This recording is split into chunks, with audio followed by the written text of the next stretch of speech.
In this section of my video, we will be going through the concept of principle of conservation of momentum. Now, what is the conservation of momentum? According to the principle of conservation of momentum, it says that the total momentum of the system always remains constant. So you should remember this, that this is a topic of chapter number 9 NCERT, Force and Laws of Motion. Again moving on to the topic, that is the conservation of momentum, which says that the total momentum of the system remains conserved. Conserved means constant, which simply implies that the total initial momentum of the system should be equal to the total final momentum. Now, what is the use of this conservation of momentum? With the help of this conservation of momentum, we can calculate many different parameters. In this section, we will be simply calculating the recoil velocity of a gun when a bullet is fired. We will be calculating the recoil velocity of a gun when a bullet is fired from it. Before calculating it, let us calculate and observe the basic parameters. Let us observe M1 and M2 represents the mass of gun and the mass of bullet. U1, U2 represents initial velocity of gun as well as the bullet. V1, V2 represents the final velocity of gun and the bullet. Applying the concept when a bullet is fired from a gun by the concept of principle of conservation of momentum, total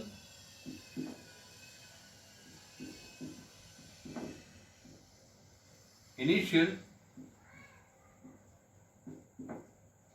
momentum should be equal to total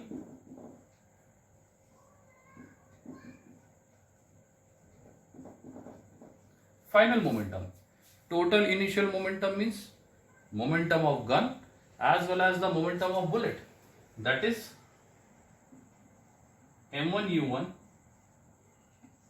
plus M2 U2, employing initial momentum of gun and initial momentum of bullet should be equal to the final momentum, that is M1 V1 plus M2 V2, final momentum of gun and final momentum of bullet. So as you observe that this value represents the total initial momentum and this value represents the total final momentum, we need to calculate the recoil velocity when a bullet is fired from a gun. Talking about the initial condition, initially as the gun and bullet both are at rest, therefore U1 and U2 both will be 0. Under this, LHS will reduce to 0. M1 V1 plus M2 V2, which gives us a value on solving N1 V1 is equals to minus of M2 V2. Calculating V1, V1 is equals to minus of M2 V2 upon M1. As you observe that this V1 represents the final or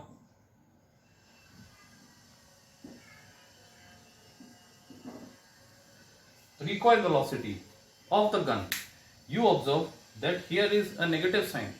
Negative sign implies that as you observe that while you fire a bullet, as the bullet ejects from the gun experiences a force in backward direction. That is, the recoil velocity of the gun is always in the backward direction or in opposite direction with respect to the velocity or the direction of bullet. So as you fire a bullet from a gun, the bullet leaves the gun, applying a force due to which the velocity of the recoil is in backward direction. This is the reason you will get a negative sign here. So you observe that V1, which is the recoil velocity of the gun, M2 V2 upon M1. In this way, there are multiple parameters which can be calculated by applying the principle of conservation of momentum.